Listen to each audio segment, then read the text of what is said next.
Well, good afternoon, everybody. Welcome back to Bull Sessions. I see a lot of familiar names. If you're joining us for the first time, welcome, or one of the first times, welcome. And for that matter, if you've been here 200 times, welcome. We welcome everybody here.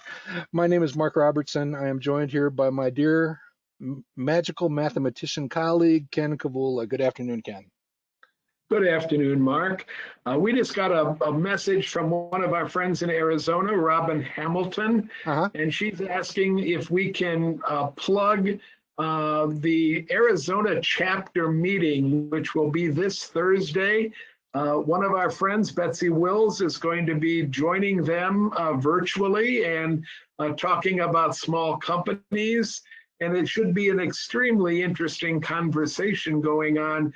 You and I visited the Arizona chapter about this time last year and did a presentation. And Robin is asking folks to come, and it's a virtual presentation. They do a real nice job, and they won't add a lot of extraneous stuff like you hear sometimes at chapter meetings. They'll focus on the speaker and what they're talking about at that meeting. So it's this coming Thursday, and if you need more information, Better Investing website, go to My Chapters. When you get on the site, up in the upper right-hand corner, open up the chapter list, look for the Arizona chapter, and you'll be able to register right there for that meeting. Wonderful. And in fact, Betsy will be joining us in a few weeks as we kick off our series in our quest for the best small companies for next year. Absolutely. Here very soon. So we're going to go ahead and get underway. We're going to hopefully make it to valuations don't matter, but we're going to talk about Buttonwood, a little bit of rule breaker stuff today, and it's a very full slate. So let's go ahead and get underway. Here is our standard disclaimer. No investment recommendation is intended. This is entirely an educational demonstration intended to share the discoveries we've made and the lessons we've learned from the modern investment club movement. Everything that you decide to do is up to you. Make your own decisions about anything related to investing. If you'd like copies of the slides, or if you have questions or follow-ups or suggestions for future topics, our 2 email addresses are there at the bottom of the page. 24 seconds. You're 2 seconds longer than last time, Mark, okay? Okay, I did the best I could. I wanted to cover. I know. All right, a couple things here on the right. You have lots of ketchup and relish and a stock price hovering near multi-year low. So we're not going to talk anymore about Portillo's. And believe it or not, and I don't believe it, but AOL still had its dial-up service, or still does, and they're shutting it down. That's for those of us that have been around a few years, you can actually imagine that dial-up ringtone. And I just thought it was a moment that we would throw in there with our Portillo's moment. Our local TV station doesn't get real creative a lot of times, Mark, but when they announced this particular news item, somebody in their one of their sound departments actually had about an 8-second clip of that sound that they played for everybody. It was certainly the feeling that you got when you heard that sound certainly came back after all those years, I'll tell you. It usually inspired some prayers about connectivity. Yeah, and I think I might try to find that door close sound effect, because that would be kind of cool to do. All right, just real quickly, this week's update includes restaurants, things that move things around, food. Starbucks is in there, planes, trains, and automobiles in general, and there are graphics just celebrating the moment. The image of Steve Martin on the right reflects the way I currently feel about the Buttonwood portfolio, so we are going to be taking a closer look at that. Now, that's a classic scene. If you've not seen the movie, that's Steve Martin attempting to rent a car in St. Louis. So good, clean fun. By the way, Starbucks, just a comment, that situation does seem to be getting more and more challenging. So you might want to take a closer look at your current update of a study on Starbucks. It's not in any of our portfolios, or we would, well, it is in the round table. We will probably be talking about that in a couple of weeks. Well, and it also happens to be in Ken and Natalie's personal portfolio, one of our 14 stocks in that particular portfolio. We're trying to decide whether we're going to bite the bullet on the capital gains that we've made on this company. We've owned Starbucks for quite a long time, so but it is on the chopping block. It got there in the last month and a half, 2 months. So. Yeah, I have it in a qualified brokerage account, so it's a little easier to make that decision. All right, Ken, here you go. The band is back together. The two are running together again, which all that means is the stock market has caught up with value line or vice versa. And we're basically talking about 9% returns. What are your thoughts? Well, it's, everybody's yelling about this as a really overvalued market and everything. And I would suggest that there are some overvalued stocks within this market, but the market as a whole is probably pretty fairly valued, which means that you're going to be able to find stocks to buy.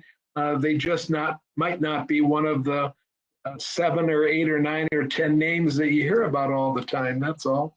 Absolutely. So 9% returns, we'll think about that as we continue to think about discovering stocks and managing portfolios. Here's a look at our performance perspectives for this week. What is unique about this one is it is basically looking back for the most part 20 years on most of the positions in the portfolio or the scoreboard, whatever you want to call it.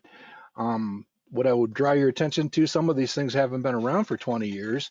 So those dates are going to be different. That's important because we only compare versus the Wilshire 5000 over those different time frames. So that's why the numbers in the Wilshire 5000 column are different. They're different time frames. And that's the only way you can really make a comparison like we're showing here. And we're going to take a brief look at Vanguard Growth. That's an exchange traded fund versus the S&P 500. But again, the most widely followed companies by many of us in the community own many of those stocks at the top of that list. And they're doing pretty well over time. Of course, Buttonwood. By the way, Buttonwood is approaching 1% total return this afternoon, Ken. Well, when you're trying to match a market that is moving along since the 31st of January 2024 at plus 20%, it's a pretty difficult task to make that happen. So I just think that more than ever, we need those two words, patience and discipline. We need those two words as we begin to put this portfolio to its test. Yep, I am confident that someday we're going to be showing this slide and saying, we told you it was going to be better someday. Can't tell you when, but I can tell you that it probably will be. Okay, this is from a visit to the hair salon, my hairstylist, and we were having a discussion about investing. And Ken, I literally thought of you, and you used to have a barber who would cut your hair at a slow rate so you guys could discuss economics. I still have the same barber, Mark, and he still does the same thing. My haircut takes longer than a haircut for a guy with a full head of hair. It always has, and it always probably will. And he just has about 40,000 questions every time I sit down in the chair. He doesn't really understand a lot of what I say, but I'll tell you, he has a lot of questions about investing. So I was talking about investing in general with her, and as I was watching her, she went down to cutting one hair at a time for a while. So anyhow, so this question is actually coming from her, and she was familiar with the buy the market type sentiment with a ETF or a mutual fund or whatever. So we get that. But here, what you're looking at here is courtesy of stock charts and their performance charts. It's a performance comparison of the S&P 500 with the Vanguard Growth ETF, VUG, and then the green is actually the NASDAQ 100 or QQQ. It's a pretty powerful slide, I think. This one is another keeper, Ken. I think it kind of jumps a little bit. You see that $752 from investing for 20 years. That's $100 invested 20 years later, $752. But VUG checked in a couple percentage points higher. Let's go back one slide. try to go back on the slide here. Notice that Vanguard growth is not setting the world on fire, but it is a couple of points better. All right. And then just foreshadowing, you go a couple points above that for the Vanguard, or excuse me, the NASDAQ 100, you get that green line. And those numbers are not insignificant. I think it shows the power of staying invested in something like this for time, and a pretty powerful demonstration. What do you think, Ken? Is it a keeper or not? Well, I think, first of all, the slide itself is a keeper. I'm going to steal this slide for my presentation in North Carolina, I think, Mark. I'm doing a kickoff with that, what are you afraid of kind of theme to it, that we've been doing a lot. But I think Cy Lynch would be very happy with this slide if he was teaching that class that volatility is not necessarily risk. You know, I mean, that green line's more volatile than the other two lines. There's no doubt about it. The swings are bigger in both directions, but overall you see the results, and I don't think you can. What can you say when you have 752 versus over twice the same thing, and we're talking about a couple of percentage points? Yeah. Yeah, and the other thing, we talk about this a fair amount, but back here on the left-hand side of the chart, that is a terrible time in the stock market. And again, he talks about bears becoming blips, and it's pretty hard to see that most catastrophic moment in the market, you know, not even 20 years later, 14 years later. So interesting stuff. So we'll keep that one. All right, let's talk groundhog. One of our subscribers, one of the people is at the top of the leaderboard, near the top of the leaderboard.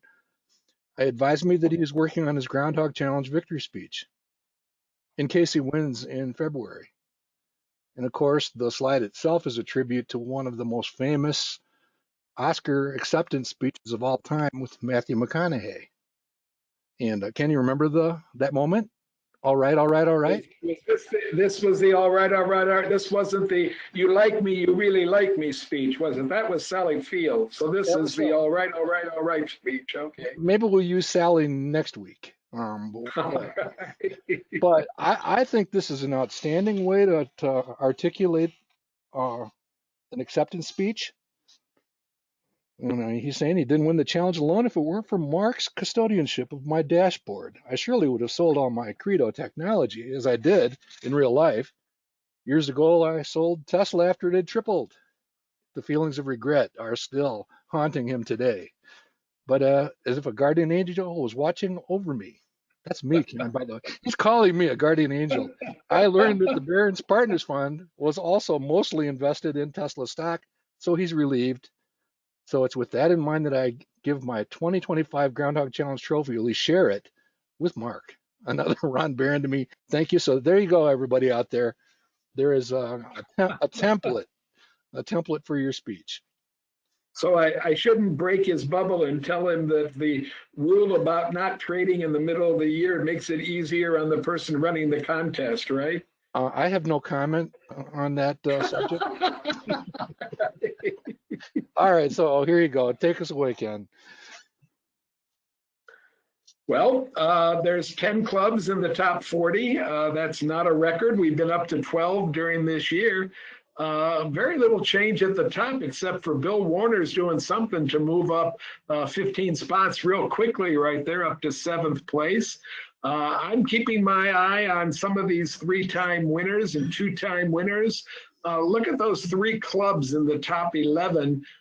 Golden West, a 2-time winner. Bauer City, a 3-time winner. And Broad Assets, a 3-time winner.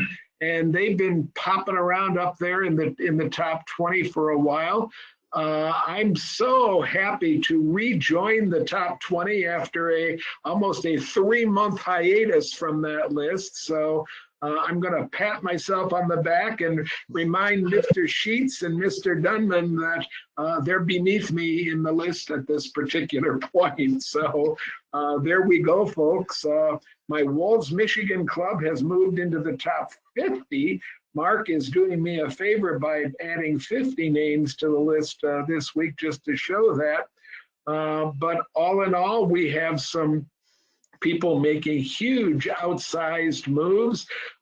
Mark, do you know what happened, what allowed Bruce Kovac, or I don't know how he pronounces it, either Kovac or Kovac, but he moved up over 20 points in 1 week. Do you know what might have caused something like that? I don't specifically, but okay. Ardelyx has actually helped a few of us here lately, believe it or not.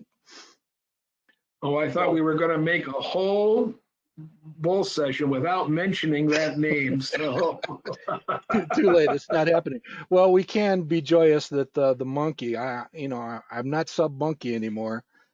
195th. That's one of his worst showings you ever. Past the monkey, all right. We'll give it to you. No, I'm actually. Are you up into 62% of the Groundhog Nation beating the market now? Very close, if not. Very close. Okay. All right, pressing on. Let's talk buttonwood for a few minutes. We'll try to keep this brief, but again, here is the portfolio ranked by largest positions to smallest positions. So you see that Taiwan Semi is one of the few positions actually behaving for us this year. This 484 is the top position in the portfolio by dollar value, but again, it's almost as if some of our selections have been getting picked off one by one by the market, and we're getting a little tired of that, but I think we'll be all right in the long run. Overall, growth is pretty good. Needs to be a little higher. You see it at 11 and a dash over 11% down here. Quality is fine.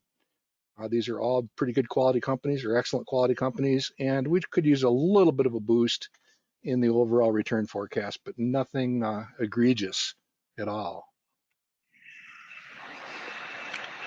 Well, right. Mark, I'm pretty happy with the whole group of stocks that are in here. I mean, I still have that hold on Gentex and United Health, basically for reasons of sales growth more than anything else. Mm-hmm.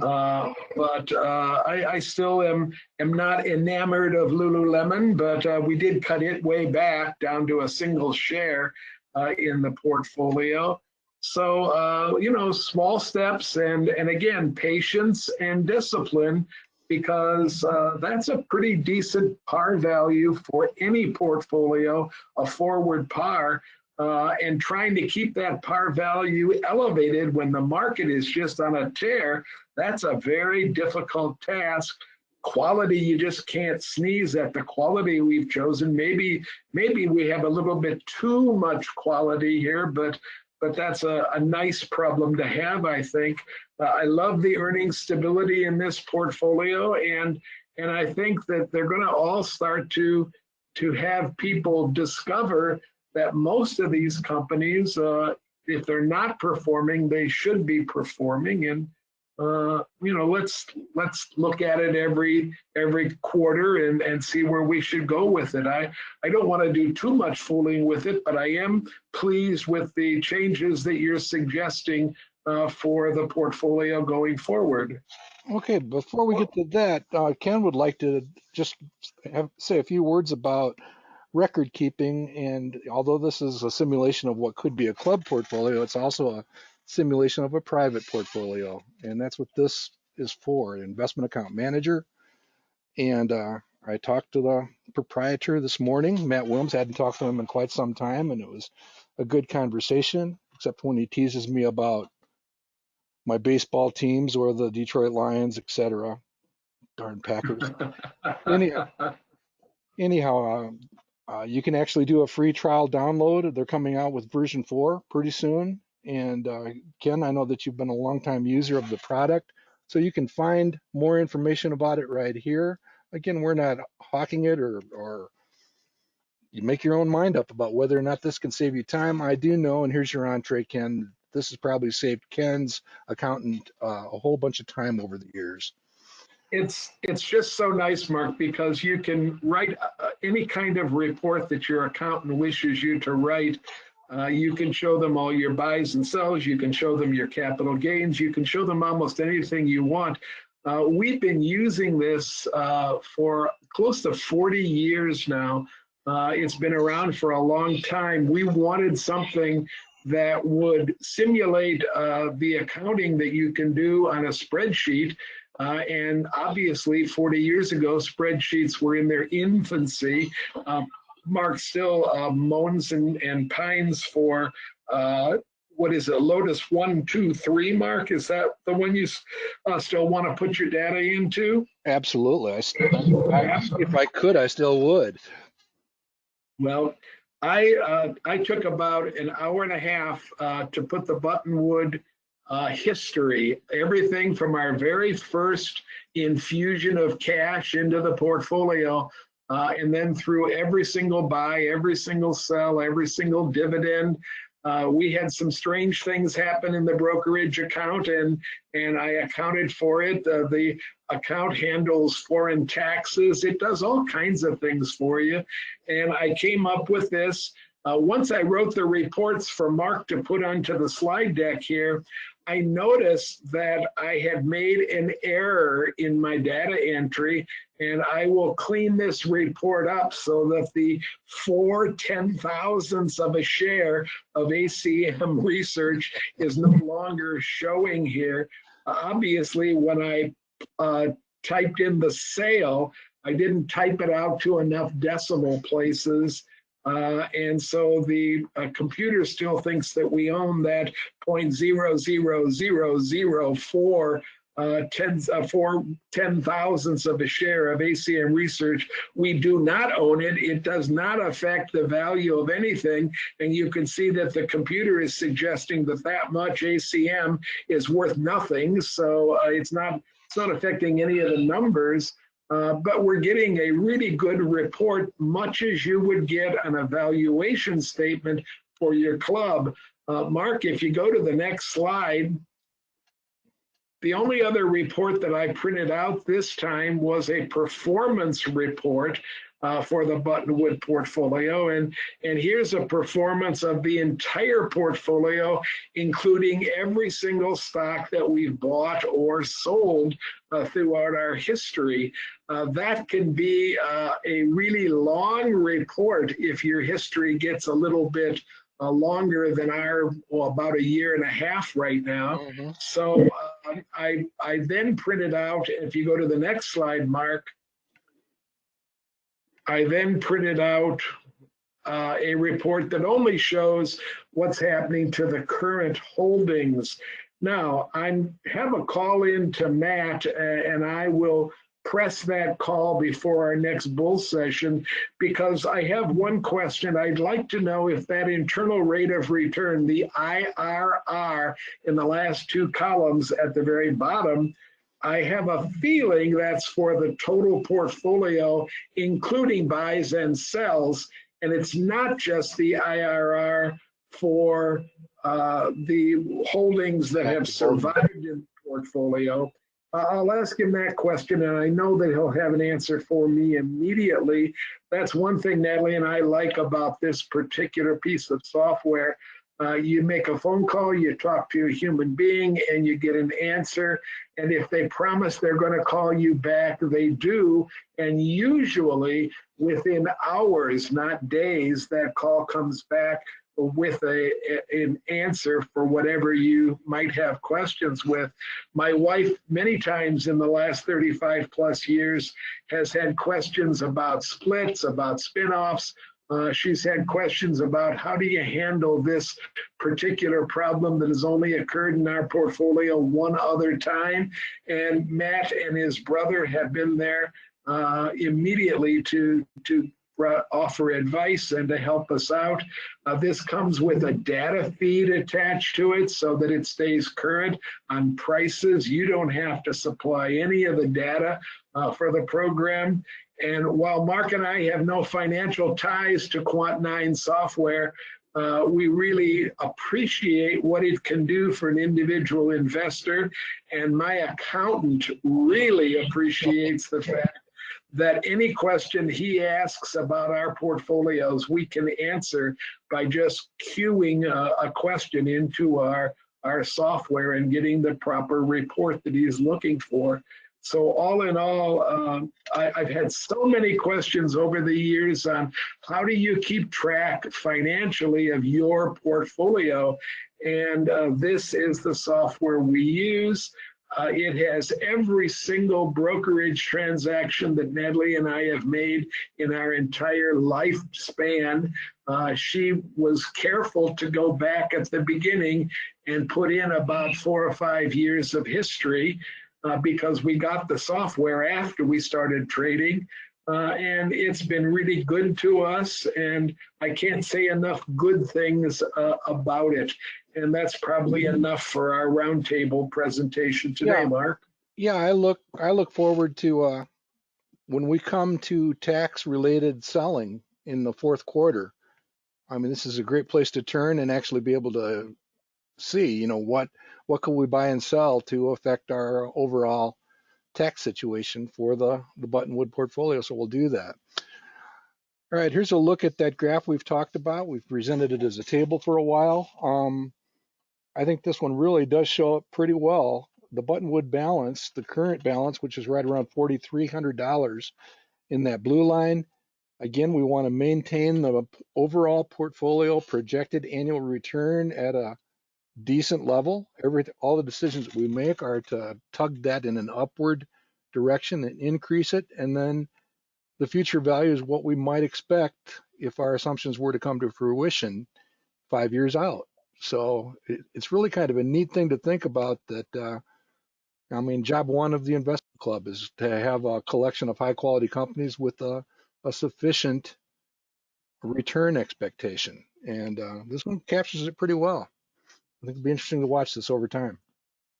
Mark, we're getting a couple of questions from the audience about can the Quant9 software that I just demoed, can it import information from various sources?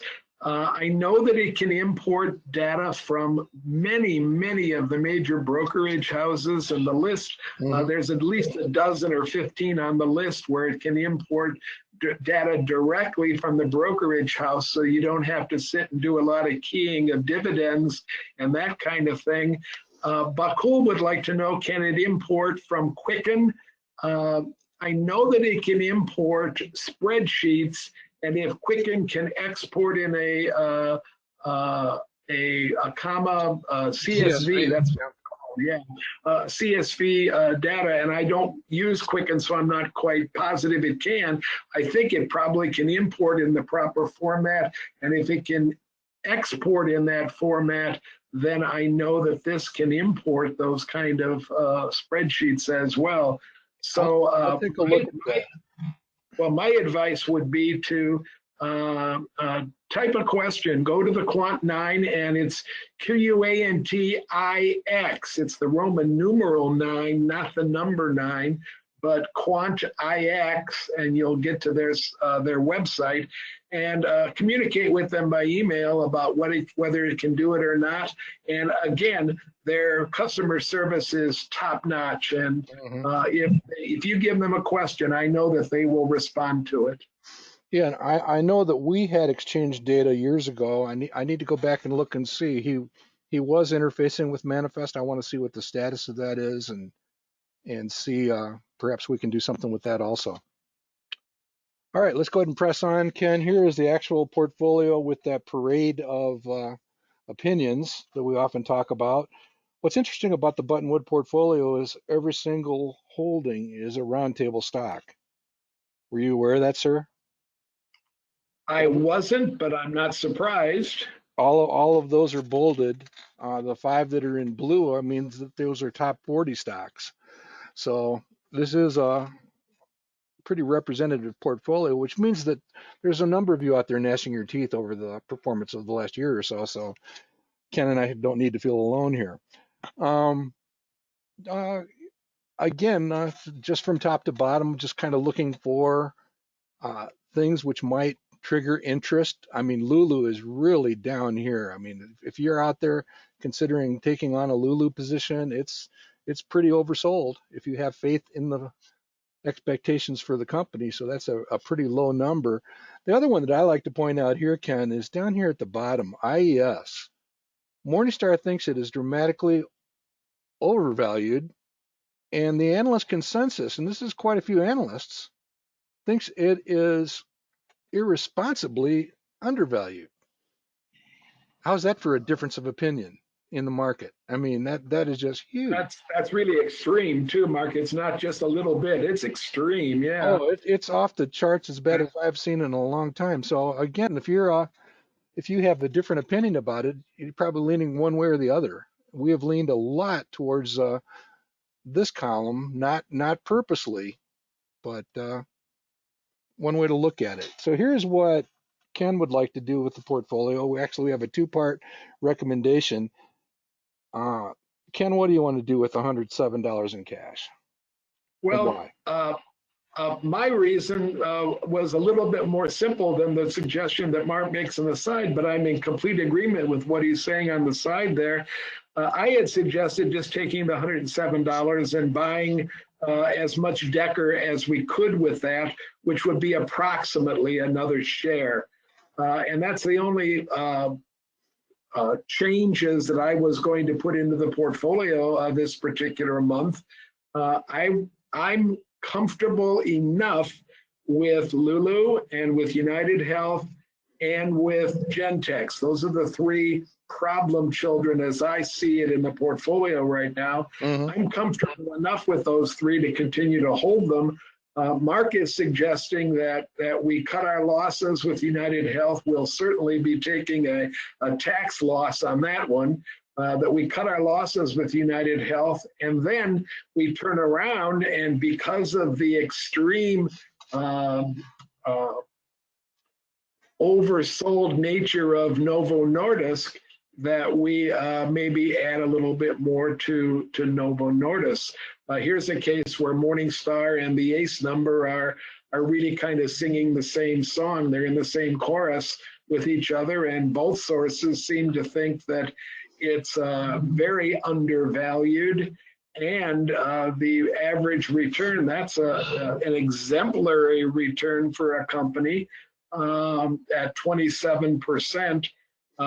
So, you know, we even prove is in mid-teens. So that's, you know, all those places are kind of lining up. So I could do what we say on the side there, and Mark, I'd like to show them, if we could real quickly, how to use a worksheet to see what that does to the portfolio. Okay, let me make the case first for the two. I mean, Deckers is pretty much up straight and parallel, under pressure from tariffs and basically managing their production portfolio overseas. They're doing that. One of their shoes there on the lower right, so we all know what we're investing in. This is a company with fairly dramatically improving profitability, different than some of the others in the portfolio. Could I share with you, Mark, the discussion that I had with my wife and a couple of other investors in the last maybe 5 or 6 weeks? And there was a lot of concern about this tariff stuff in shoes, but there are no shoes that are being manufactured big time in the United States. So every single shoe company, major shoe company that we look at is going to face the same pressure from this tariff stuff that Deckers is going to feel. And then the other side of that coin is we're not going to stop wearing shoes.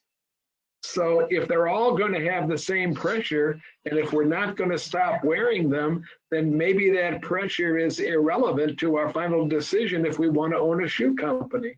And I think that we want to own a shoe company right now. I think they've been unduly punished, and therefore I can reach the conclusion that Deckers is a good buy.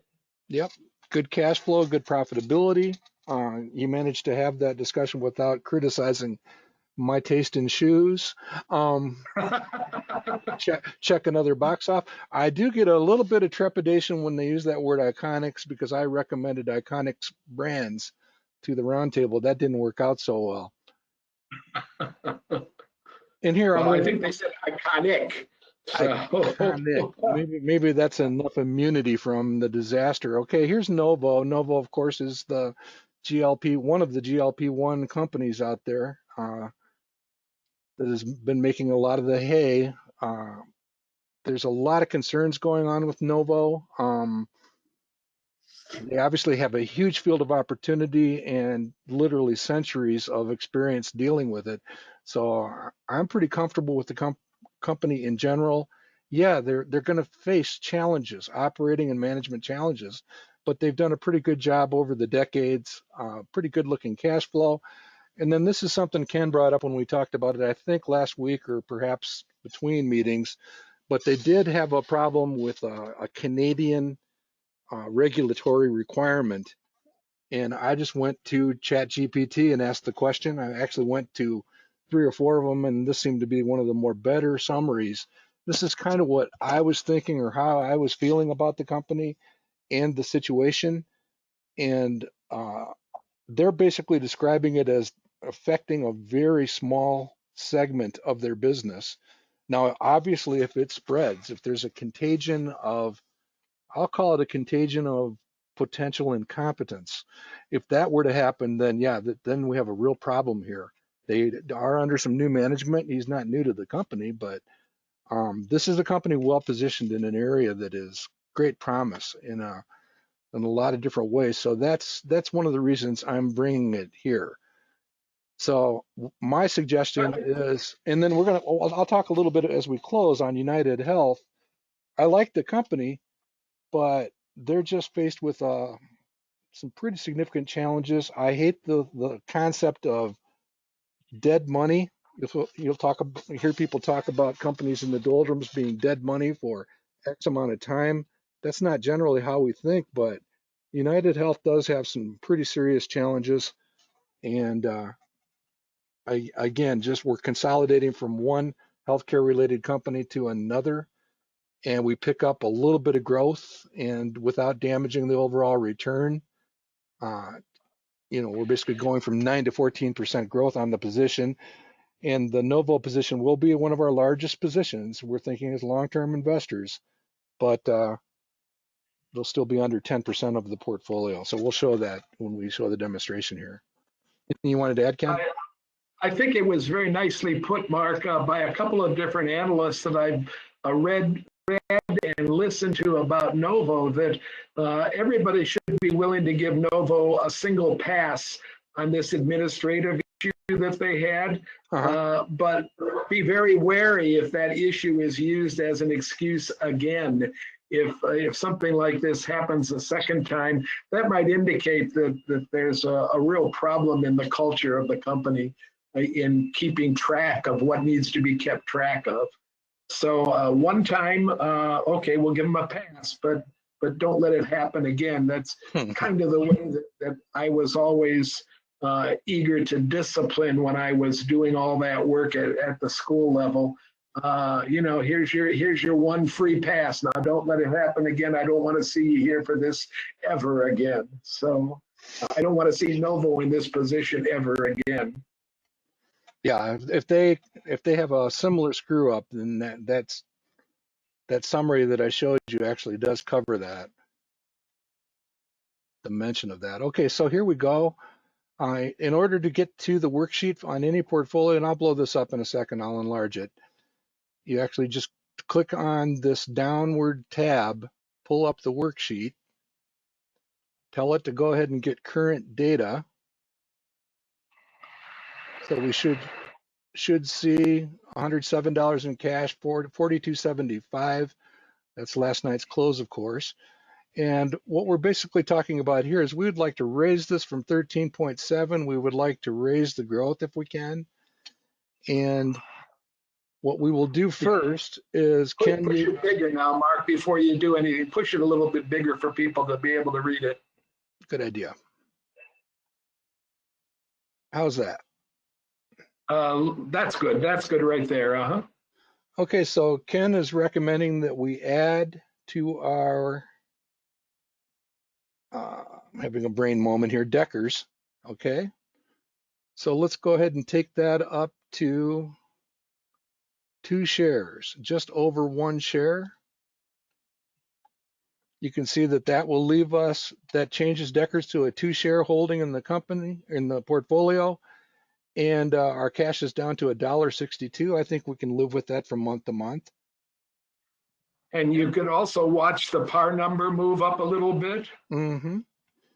And I don't know if the sales moved, but it at least stayed consistent. It might have moved. I'm not sure. Okay, and so we're basically talking about a what if. What if we go ahead and get rid of United Health Group?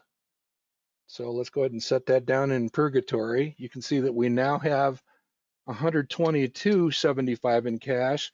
And what I'm recommending is that we go ahead and increase the Novo to from 6 shares to 8 shares.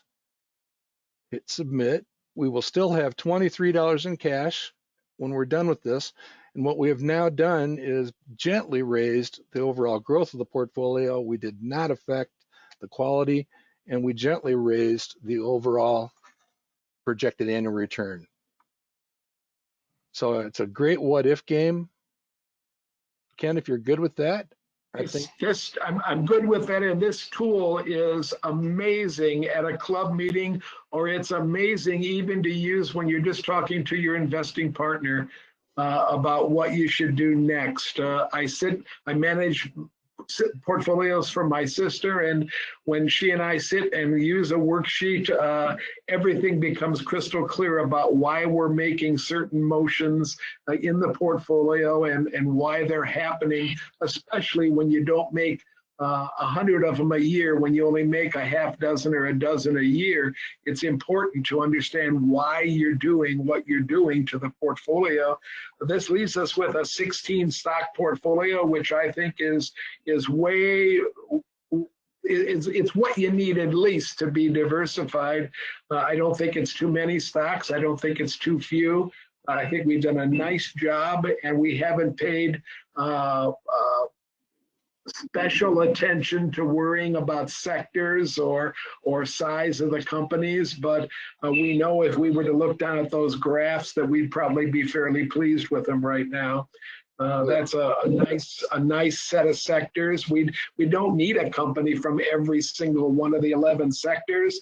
And if we're looking for a high growth portfolio, I have my own thoughts about what it should look like. And I'm reasonably certain it should look like this graph, and it should not be looking like a graph where faster growers only occupy 15%. I'm very pleased with faster growth at about a half and the medium-sized growth at about the other half. I'm not so certain that we want to focus on slower growing companies in a portfolio like this. It'll be interesting to see if Lulu continues to be a medium growth company, I guess. All right, and the other thing you can do then is I'm going to go ahead and save it to original. That means it's going to replace this in the Buttonwood Bulls dashboard. So you could save it to a new file used for a proposal to investment club partners, but we're going to just go ahead and save it.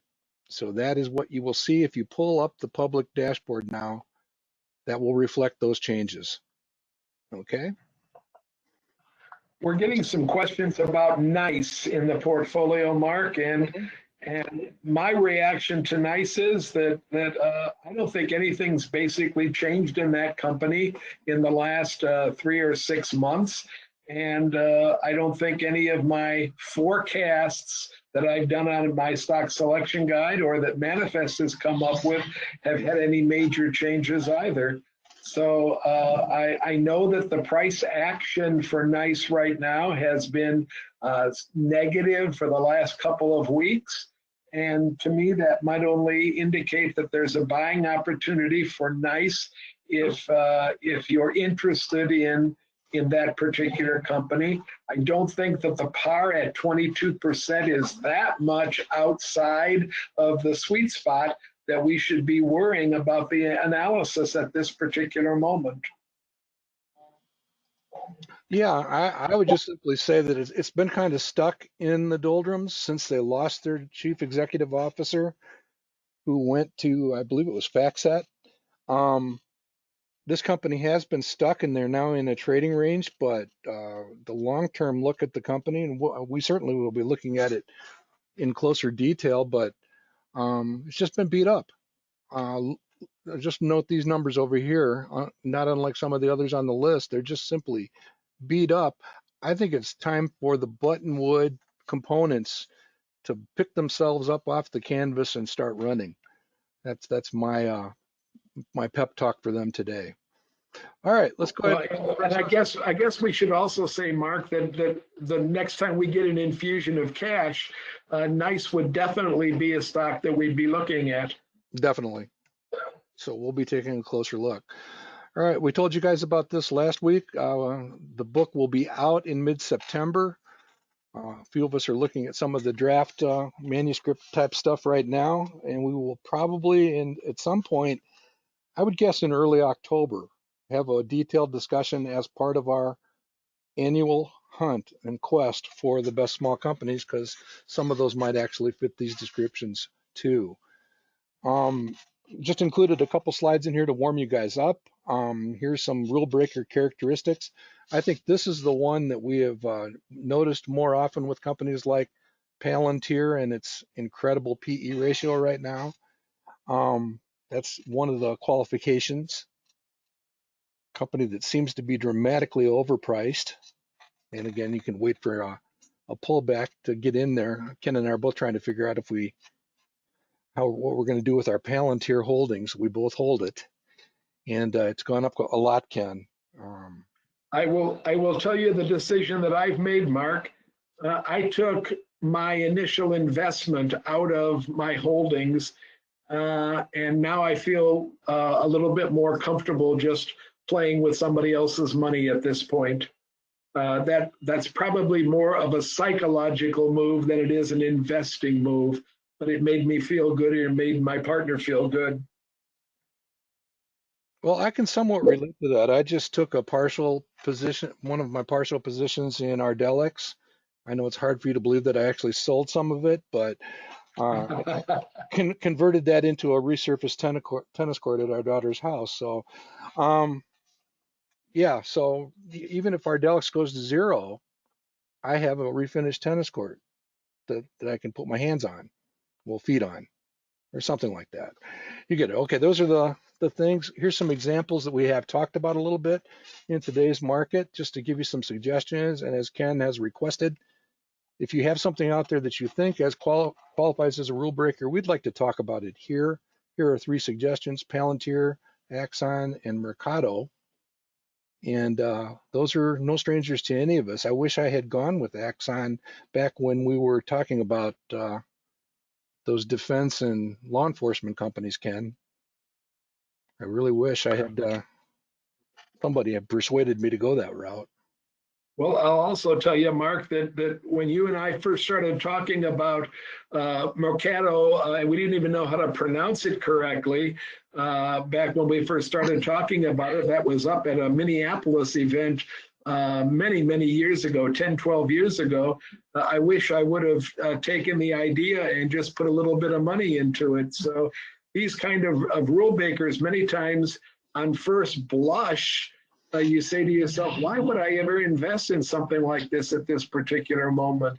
But they fit the mold of what Nicholson talked about as investing outside of the realm of companies that we normally look for good, solid, consistent growth.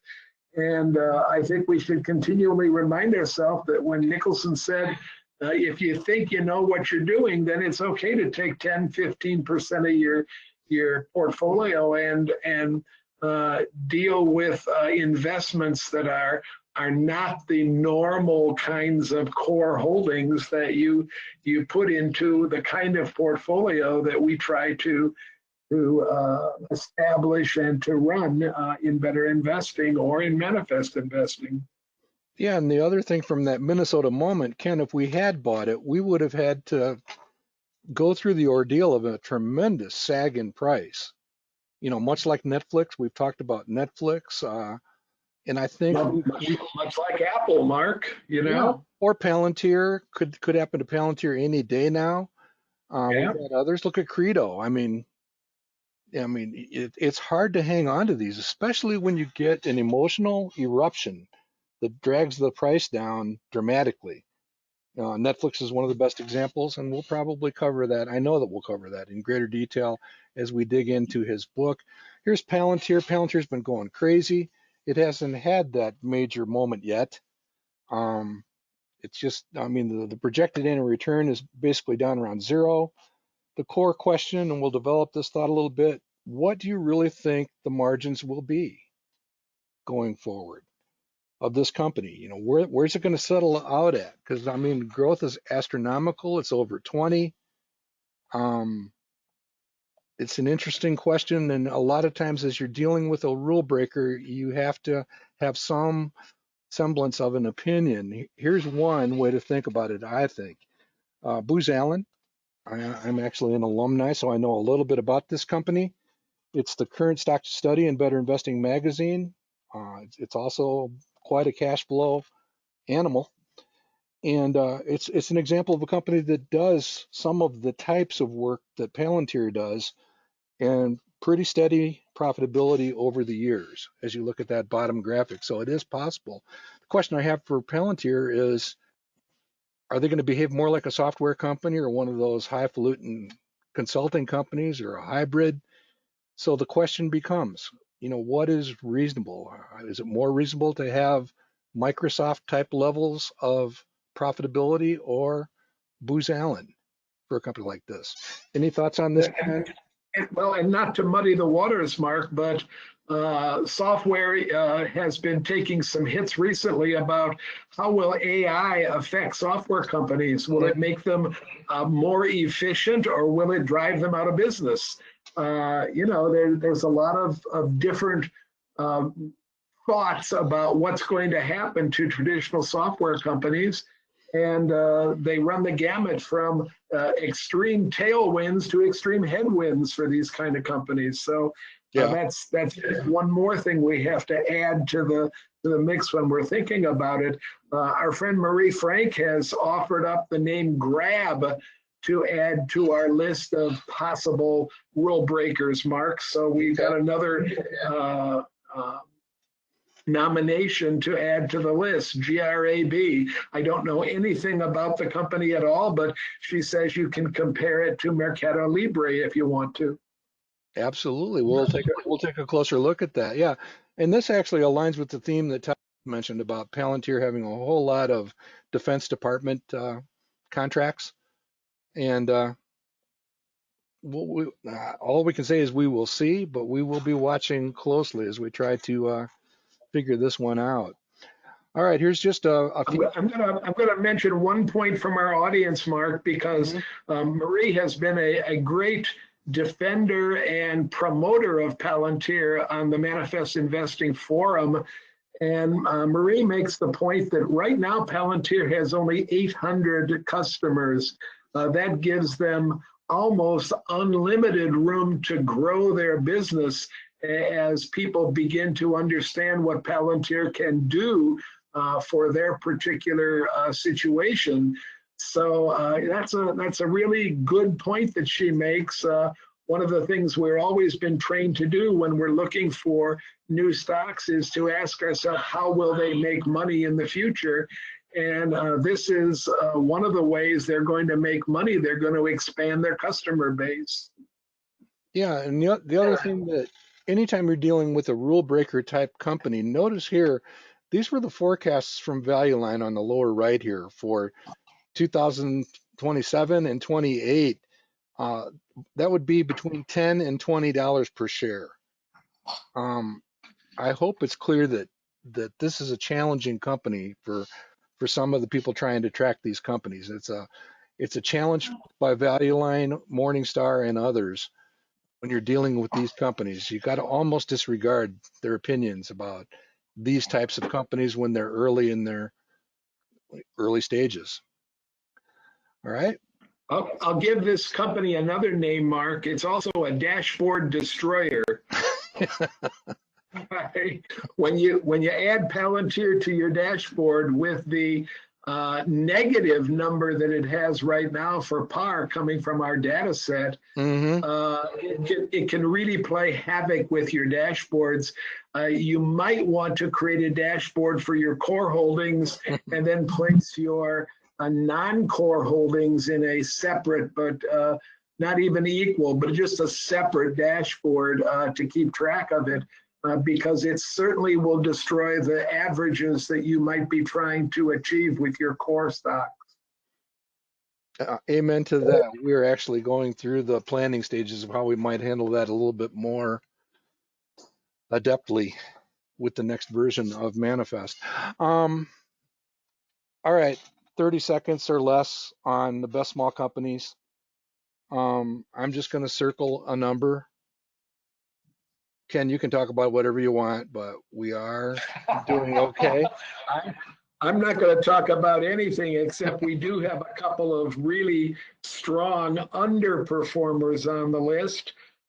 Do we think that these three stocks at the bottom of the list are terrible? I don't. And in fact, I own two of the three at the bottom of the list. And I'm not especially eager to sell NICE or United Therapeutics. I do not own Cactus, but I think the story for these stocks is still intact. And we've seen this happen before. Great stocks in a one-year contest performing just terribly.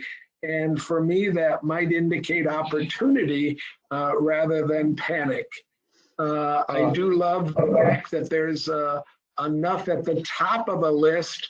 I almost presented ISSC at the last roundtable. It was on my short list of possibilities, and it's just taken off like a rocket in the last 2 or 3 weeks. And we've already talked about MedPace and IradiMed just having a wonderful, wonderful set of earnings coming out recently. And so, Ken, I'd like to see if you could sneak ACM research back into the Buttonwood portfolio. Back into the Buttonwood portfolio, okay. Maybe we could figure out how to do that without Robinhood noticing. You got it, maybe, but it certainly was it's a challenging idea when you look backwards at stocks that you wish you would have held. And I think that exists for everybody in every portfolio. And my advice is don't obsess about what might have been, but just go out and look for something what may happen. Some of that ACMR money managed to flow into IES services, and that's been a performer that's just outdone itself in the last 6 weeks. So. Exactly. We can balance out our terrible decisions with a few good ones in Buttonwood, at least. And that's why it's important. It's what the whole portfolio adds up to. All right, just a real quick moment here on the Janky utility reserve. This is the electric utility bill auto pay demonstration. The reason I'm bringing it up is we have incorporated in the 5 holdings up here a weekly dividend payer. This QDTE is the ETF. I just wanted to update everybody that it looks like it's basically bringing in, knocking on wood here, $50 a week. So you can see the numbers are there. They're updated to current figures. You can see that it's basically floating around in a fairly reliable level. That could change dramatically overnight, but this continues to mystify me in terms of the critics of an investment vehicle like this will basically expect, and this could happen, erosion of the principal or basically the basis, and this one is actually gained while churning off that level of dividends. We're talking about a 32 to 34% yield here, so it's too good to be true, right? Well, I told you that I was putting some real money into a couple of these alternative types of investments, and they certainly are beating the pants off my money markets. I don't know what to make of them because I haven't owned them all that long yet. I've only owned them for maybe 2, maybe 3 months, but right now I'm looking at the returns that come on my brokerage statement and asking myself, what the heck are they really doing? Because I'm not quite sure I understand anything that's going on to generate this $50 a week. from this QDTE for based on a less than $20,000 investment. Yeah, I mean, I understand in concept what they're doing. I don't think I have the patience or the time or the discipline to do it myself, but they're using these 0 day till expiration options to basically juice the returns and generate this hybrid uh, dividend. And so I understand basically what they're doing. I don't know how bad it gets on the downside or how good, other than this chart, which is a short time frame here, but it just gives you a look at the variability of those weekly payments. But I will tell you that I put money in Jeppy just so I would follow it. That would be we, as in Mark and Wendy, put money in Jeppy just to follow it after we added it to this portfolio. That's been a couple years ago, and I don't see anything to be terribly concerned about at this point. I did put $1,000 into this QDTE today, just so I will track it more carefully also. So again, just an update and just to illustrate the volatility and the nature of the weekly dividends added by this ETF. All right, we'll keep looking. All right, so here's a quick, we're running okay on time. We're going to go just a tiny bit over. Subscriber correspondence, they just want a little reinforcement with the projected return on value concept, prove, how should we think about it is basically what the question is. The article that we wrote in 2021 is okay from a top level discussion, but we have modified a couple of things. So my first answer, I think this is pretty much true, Ken. We basically expect the two to be pretty close together most of the time. And we'll define the two, but the first thing you're looking for is just kind of think of them in the same way. How do you think about a projected annual return? What do you think about when the company at the end of your stock selection guide has a 10% return versus a 5% return? I think you should think about proven much the same way, or am I oversimplifying it, Ken? Mark, I don't think you are. And I'm working on a class right now called Validating Your Stock Selection Guide. And I think we are already used to this idea of using many different sources to validate some of the decisions that we make when we put it together a stock study. And I think Prove is just one more tool in the toolbox. It's not the end all be all. It's not going to dramatically change the way that I study a stock, but it is pointing out problems that may occur if I become too aggressive in some places in the stock study. And I think you've come up with an example for us to take a look at here. I'd also like to draw your attention to the fact that these numbers are basically the same here. It's the average Prove and the average par of this entire best small company collection. So another place where that can be lined up. And here's another slide for you to steal / borrow, Ken. Just basically talking about how we use it. And the reason that we do this is it does offer us this notion of being able to audit or reconcile our stock study. And what you see on the left is a traditional stock selection guide driven analysis based on the PE ratio, then the blue circle here. And based on an assumption, in this case, McDonald's, by the way, that is Mr. Greenblatt. On the left, that's his Wall Street Journal picture. But you're basically talking about a company growing at 6%, generating a certain level of profitability at a PE of 24, coming up with a projected annual return. Again, that's no different than the consensus in section 5 of a stock selection guide.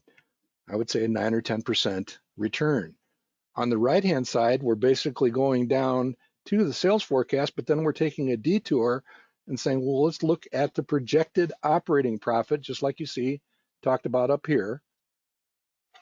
And it's defined up there, and then it's also shown for you mathematically for McDonald's.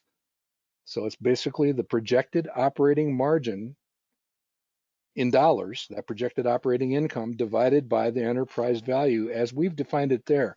One of the precautions I want to make is that you can get enterprise value figures from a number of different data sources. Much like many things in the realm of investing, they all have different flavors. For example, Joel Greenblatt uses total long-term debt instead of total liabilities. We like ours better, and that's an empirical opinion. Pretty well formed though. And then we also have included treasury stock because, and here's an example, McDonald's has almost $80 billion in treasury stock. That makes a difference. So when you basically compare these two side by side, and Ken, I think you can use at least a version of this slide for what you were talking about earlier. Again, we're trying to reconcile and we're searching for differences. The left-hand side is largely influenced by what you select for your projected average PE ratio. The right-hand side, you want to make sure that that projected operating margin is consistent with the expectations you have after studying the company. So what are your thoughts, sir? Well, let me try to say what you said in a slightly different way, Mark. And sometimes when you hear something in a little bit different way, it clicks into your mind. And if you're still confused in the audience right now on what we're talking about, the way that I think about it is if these two numbers, these two conclusions, if they're not consistent with each other, and these two are not, it's not a 2-to-1 like would really bother me, but they're getting far enough apart that I have some issues with both of them. And since the numbers are fairly diverse from each other, then I have to conclude that either the projected average PE is a little bit too aggressive, or the projected operating margin is off by a certain percentage, because they shouldn't be that far apart. If the par value was down maybe at 7.5, then I would say it would be close enough to a proof of 5.9. Or if the proof was up to around 7.5, then I would say it would be close enough to a par value of 9.5. The fact that they're off a little bit tells me that either I'm making a slight mistake on my PE value, or I'm making a slight mistake on my 5-year sales forecast based on a margin number of 58%. It would just tell me that if I'm going to do a study that I have a little bit more faith in, then what I would want to do is adjust one, or maybe adjust both of them just slightly to bring the two numbers into sync with each other. Maybe a better par is around 8 and a better proof is around 7 or 8. Maybe that's where I want to push my analysis. Yeah, that all rings true with me. I tend to pay more attention when they get more than 5 percentage points apart. If one's 9 and one is 4, although this is enough that I would question that PE ratio for McDonald's. Just a tiny bit. You knock it down to 23 or 22, and you will bring it into striking distance with that proof. But again, it comes back to. Go ahead. And Mark's always, since the beginning, he's talked about an absolute difference between the numbers, and I've always tended to look at what's the percentage that the one is away from the other. And when they get to be 40% different or 50% different, then I start to worry about it, because I think when you're in lower numbers, if one of them says 7 and one of them says 4, I think that's enough to worry about. And with this one at 9.5 and this one at 6, I think that's enough to worry about. Yeah, they're 3.4% different, absolute, as Ken was just saying.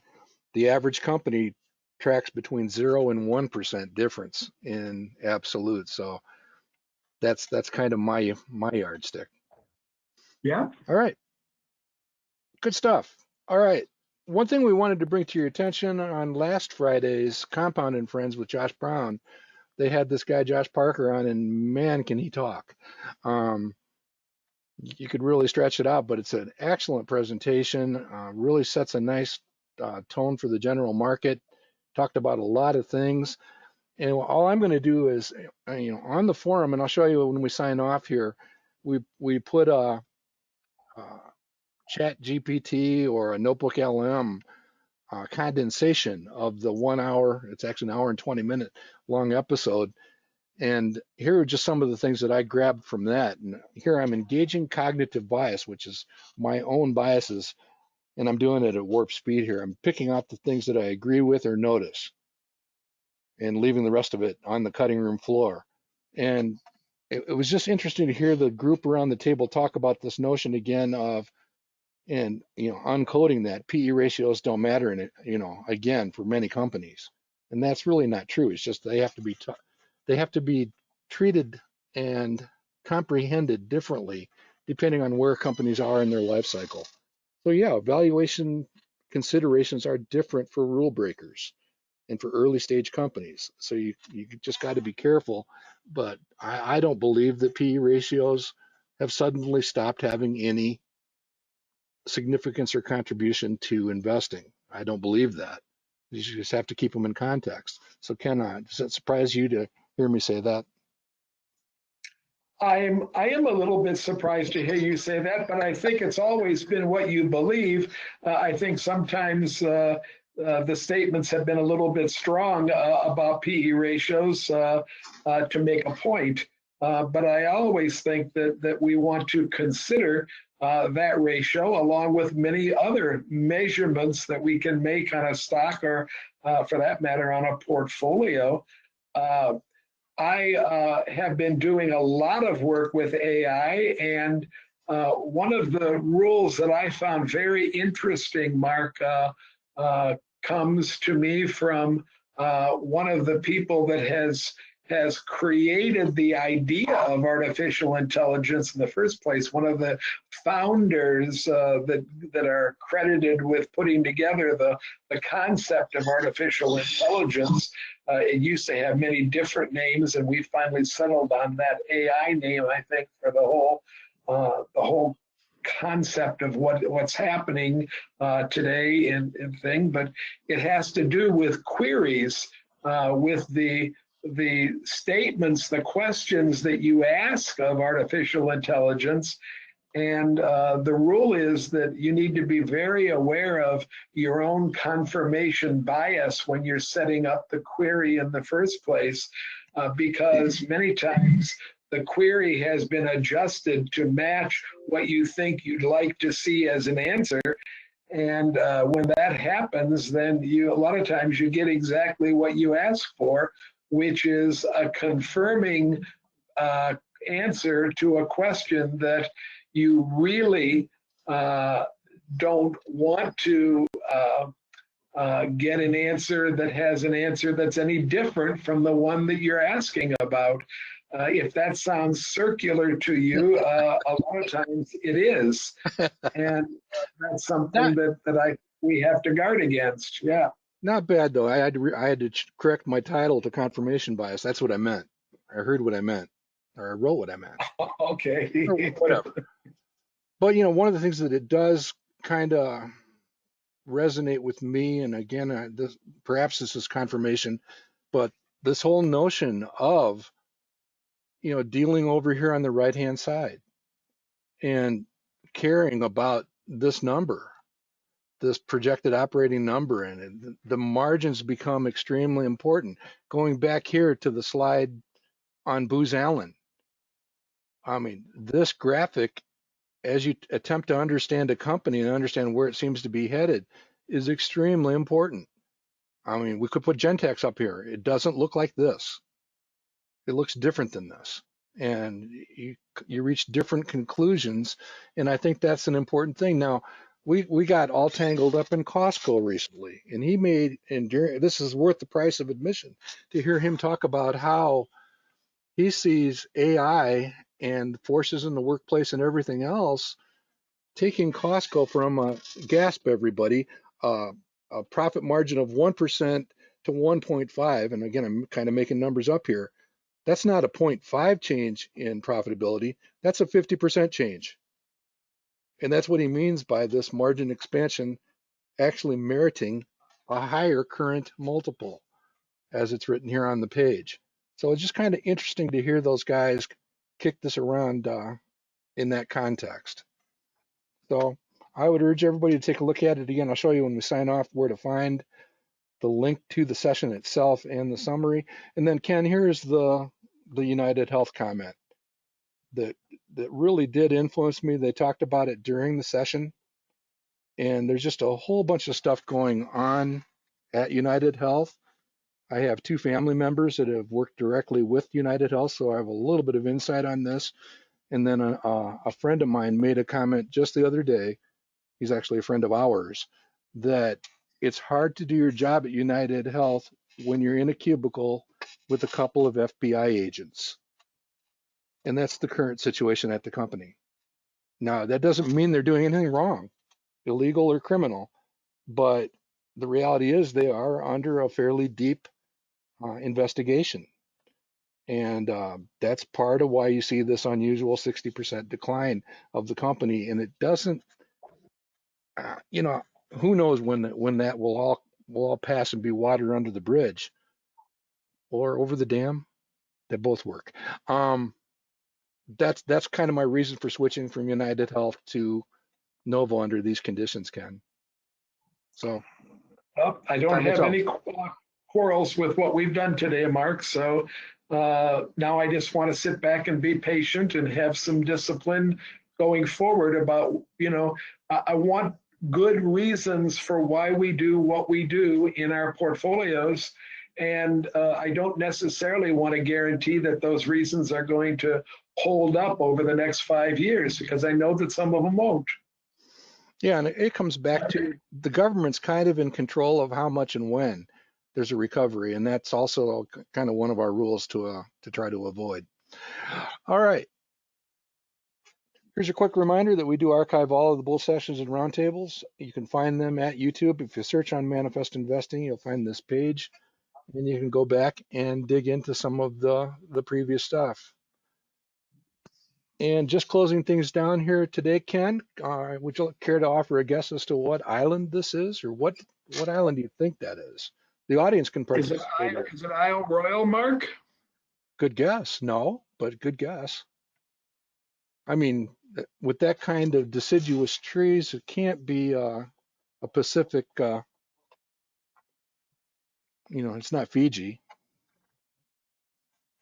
Any guesses from the audience? We're not getting any. Is Herb here today? Because what I discovered is that it's just off the coast of Traverse City, and I had never heard of it before. It's called Power Island. You can actually take a boat out to it and experience that beautiful slice of Michigan. So there you have it. It looks like a Pacific paradise to me in a way. It's right there next to the inn at the Chateau, Ken. Well, that's actually in Grand Traverse Bay then, isn't it? Okay. Yep. Good stuff. All right. Anything else that you'd like to kick around? Well, we ran a little bit long, but I think it's worth it just for this discussion of prove and valuation stuff. And of course, this is just a wonderful acceptance speech template. Template, everybody. Anything else? We'll go forward with more of an update on the GLP-1s next week.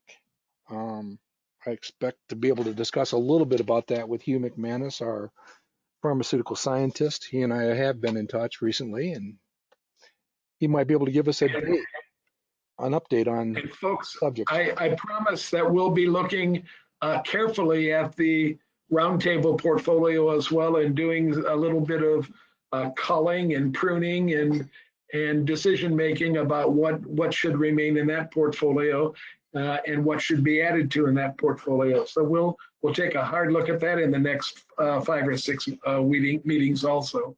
Absolutely. All right. So with that, we'll let you guys all get back to it. Get out there and buy your shares of Ardelyx. Now that I sold some, the price is going up, everybody. It's your last warning. Good afternoon, everybody. All right. Take care, everybody.